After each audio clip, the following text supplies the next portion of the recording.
Chegou o nosso momento, tá começando o GC Online, que alegria poder estar com você para mais um GC aqui e também com os meus amigos aqui do estúdio. A gente vai viver mais um momento de edificação da palavra, de conversa, né, de fortalecimento mútuo, e é muito bom também ter você junto com a gente. Para a gente começar o nosso GC de hoje, como em todo GC, a gente vai começar fazendo uma oração.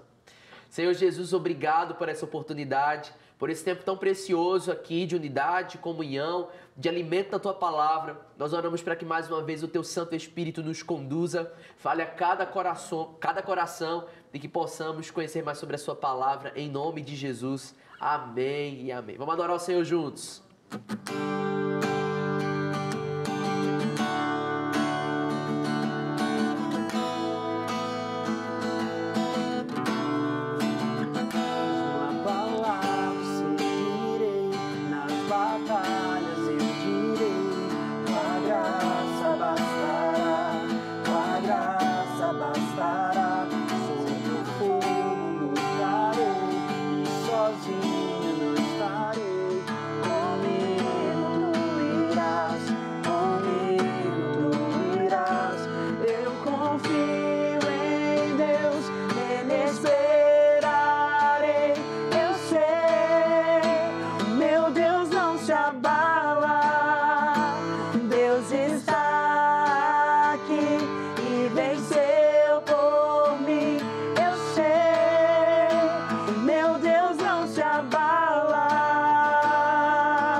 Essa é a nossa esperança, essa é a nossa fé. Essa música é maravilhosa, né, do nosso Lagoinha Music, aqui da Lagoinha Matriz. E é sempre muito bom adorar ao Senhor, né, com músicas que fortalecem, que aumentam a nossa fé, que nos edificam. Né? Isso é até um encorajamento para que você preze sempre por músicas bíblicas, né, músicas que ponham a fé em Cristo nesse lugar de centralidade. Nós confiamos nele, no Senhor. E por falar em confiança em Deus, a gente vai falar sobre um tema que depende totalmente da nossa fé, da nossa confiança em Deus, que é a salvação. Quando nós falamos sobre salvação, inclusive, né, sobre esse tema, esse título da lição de hoje, nós estamos falando sobre diversas linhas de pensamento, né, mas sobre aquilo que é o principal da nossa fé, a nossa salvação. Né? A teologia tenta explicar, as pessoas tentam conversar e debater sobre como isso acontece, né? Na teologia é chamado de soteriologia, a doutrina da salvação, o estudo da salvação. Mas de uma coisa nós sabemos, a nossa salvação ela depende totalmente de Cristo, da sua obra na cruz do Calvário, da sua graça sobre nós. Mas o título da lição de hoje é uma pergunta: posso perder a minha salvação?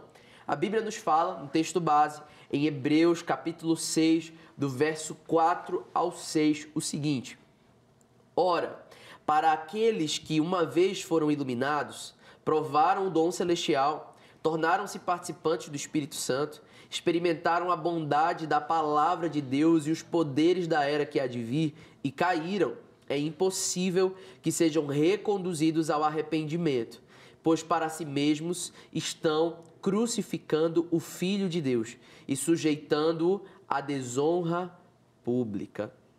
Aqui esse texto ele fala sobre uma experiência profunda com Deus.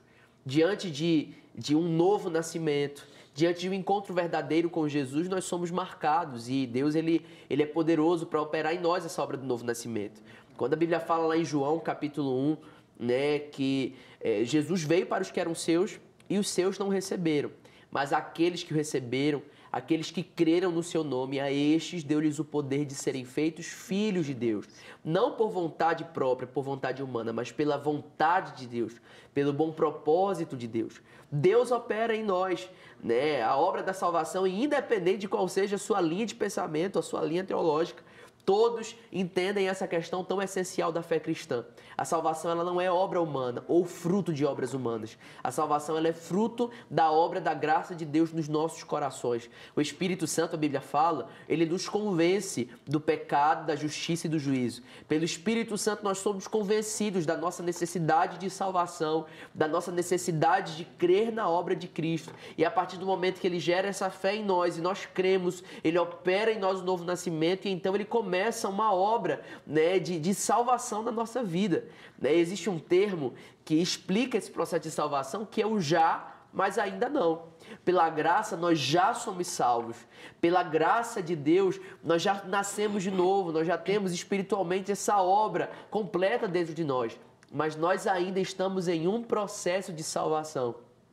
É aquilo, né, que é conhecido também como salvação progressiva, né? Algo que está em processo em nós até o grande dia que nós teremos a salvação completa, definitiva, que é quando nós não teremos mais nenhuma influência do pecado sobre a nossa vida. Nós já fomos libertos do domínio do pecado e seremos muito em breve libertos também de toda e qualquer influência do pecado sobre a nossa vida. É um fato que mesmo já sendo salvos, nós ainda passamos por tentações, nós ainda passamos por períodos de fraquezas, por períodos de frieza espiritual, nós passamos por momentos complicados em relação à nossa vida espiritual.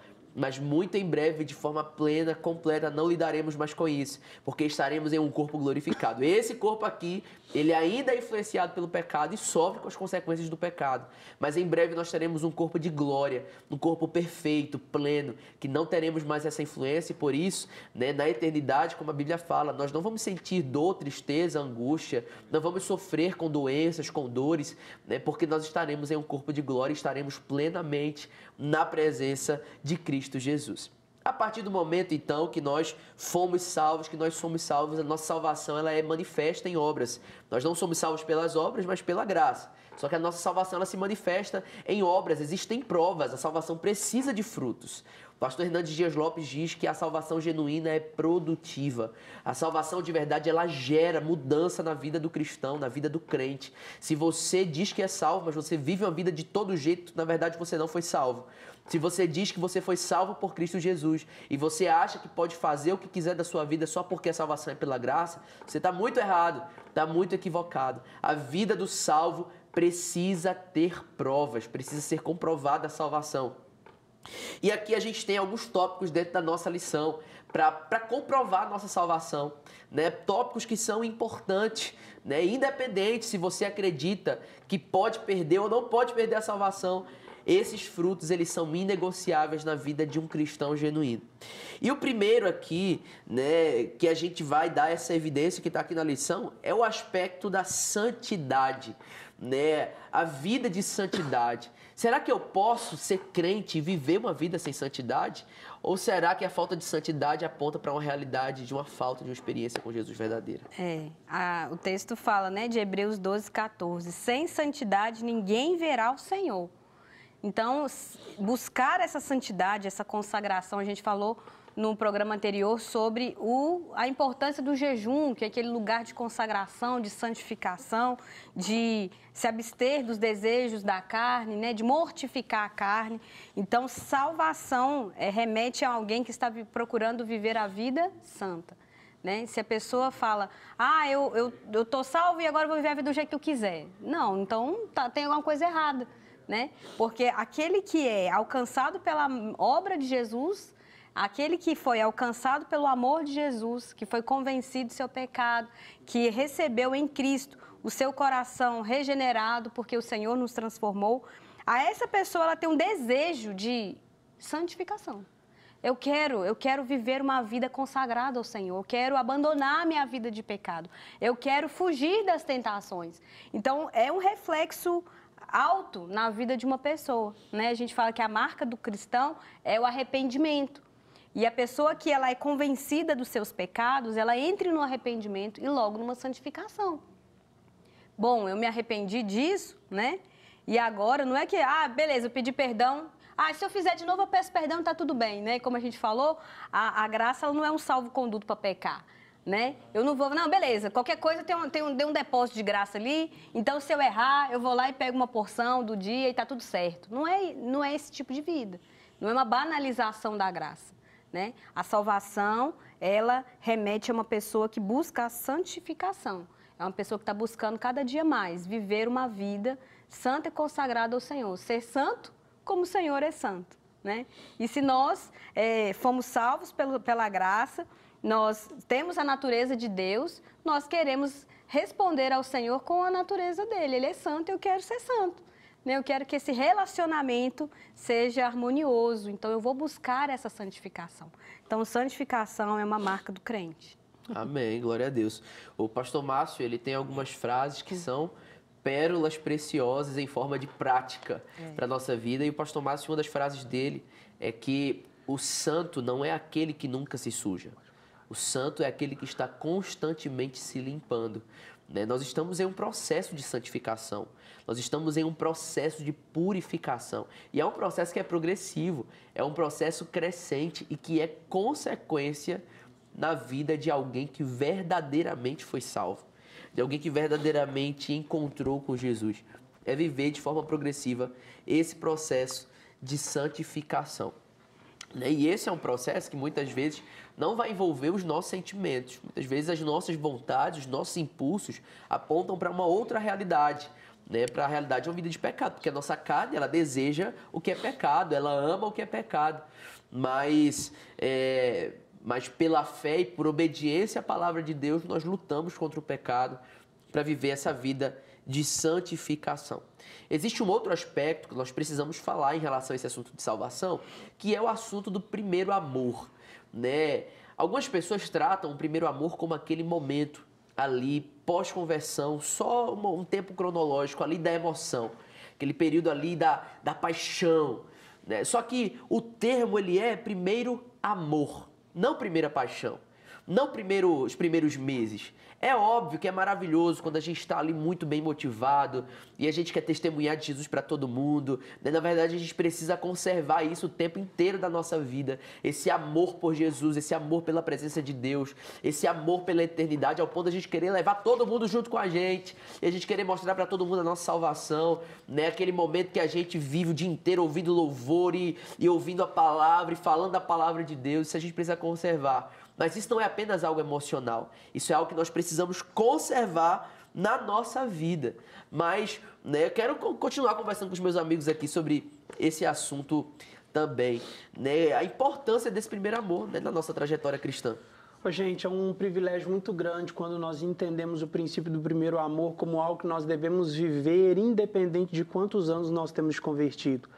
O primeiro amor nós conhecemos como aquele amor no início de quando você recebe Jesus no seu coração, então você começa um processo de conversão. Na verdade, a conversão ela acontece através de um processo. Ninguém é convertido no primeiro momento em que você toma aquela decisão. A decisão, ele é o passo, ele é o start para que você viva agora uma vida de santidade diante do Senhor. Só que esse primeiro amor, e não existe outro amor, um segundo ou um terceiro amor, nós temos até uma canção que diz, eu quero voltar para o primeiro amor.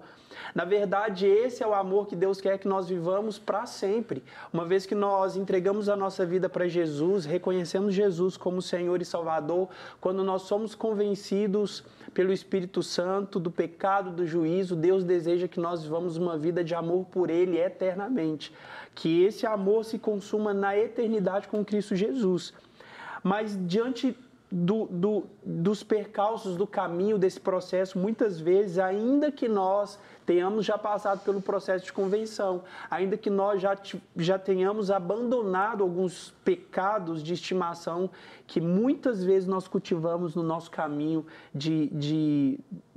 no caminho, no caminhar com Cristo, na luz da palavra, nós ainda caímos em alguns pecados, e Paulo nos adverte lá em Romanos, capítulo 6, no verso 1 e 2, que diremos então: continuaremos pecando no pecado para que a graça transborde, para que a graça aumente? Não, de maneira nenhuma. Nós, os que morremos para o pecado, como ainda viveremos nele? A palavra está falando, tem uma palavra que, na verdade, dentro do versículo 2, que é morremos. Ou seja, quando você aceita Jesus como Senhor e Salvador da sua vida, você literalmente morreu para aquilo que é pecado. Então, o primeiro amor, você não vive ele apenas no momento da conversão ou no processo de conversão. O primeiro amor é algo que nós vivemos para sempre até a volta de Jesus. Na verdade, é isso que vai nortear a nossa vida, é isso que vai nortear tudo aquilo que nós vamos viver nessa terra para glorificar o nome do Senhor. A salvação também é um cultivo. Quando você é salvo, quando você recebe a salvação, agora você tem um jardim, você recebe um jardim. Se você não regar esse jardim, as flores vão morrer. Se você não rega essa dádiva dada por Deus a você, isso pode morrer. É verdade que a gente está discutindo aqui algumas linhas teológicas de perder ou não a salvação. O que, na verdade, nós precisamos ter é equilíbrio entre uma visão e entre a outra visão.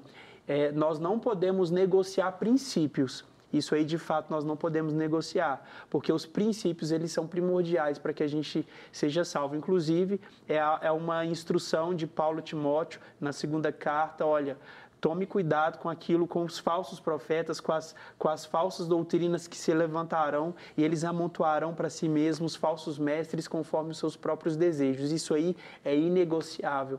Mas nós precisamos, de fato, cultivar o nosso primeiro amor até a volta de Cristo, ou o Senhor nos chamar. Amém, amém. E entender, né, como o Matheus falou, essa questão de saber separar a paixão do amor. É como o casamento, né? Eu faço agora 20 anos de casado e eu continuo amando meu marido, mas eu não sinto a paixão que sentia antes. Aí você fala, porque perdeu? Não, eu não perdi. Só que o amor amadurece. A paixão, ela passa. Né? E o ser humano, a gente não pode viver do sentimento. Se nós formos viver do sentimento, talvez você está ouvindo isso agora e fica assim, eu acho que eu não estou amando. Mas talvez não é porque você não está amando, é porque o amor, ele vai amadurecendo e de forma madura ele vai ficando diferente. Já não é mais aquela coisa, comparada ao casamento, por exemplo, eu sei que todos os dias meu marido está ali. Eu não preciso ficar... conquistando. Não, é uma certeza, ele está ali comigo. Meu marido, ele é meu marido. Todos os dias eu estarei com ele, a não ser que o Senhor o leve. A mesma coisa é o Senhor, eu sei que ele está comigo. Então, por exemplo, no princípio você fica assim, eu tenho que buscar o Senhor, mas espera aí, ele está comigo o tempo todo.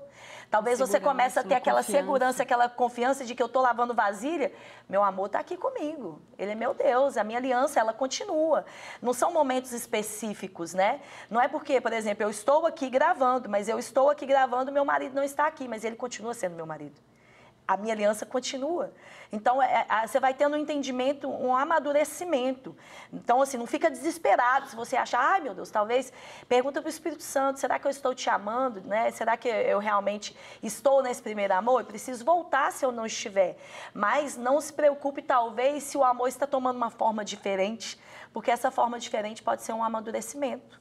E a gente pode confundir isso, né? Porque amor e paixão são diferentes. Uma das consequências do amadurecimento é que a gente para de ser governado pelo que sente. Né? E a gente faz o que precisa ser feito. Acho que a melhor definição disso é entender que paixão é um sentimento, mas amor é uma escolha. Isso. E é uma aliança, né? É uma aliança. Exatamente. Que envolve sentimentos, mas que não está condicionado ao que eu sinto em momentos. Não está. Pois é.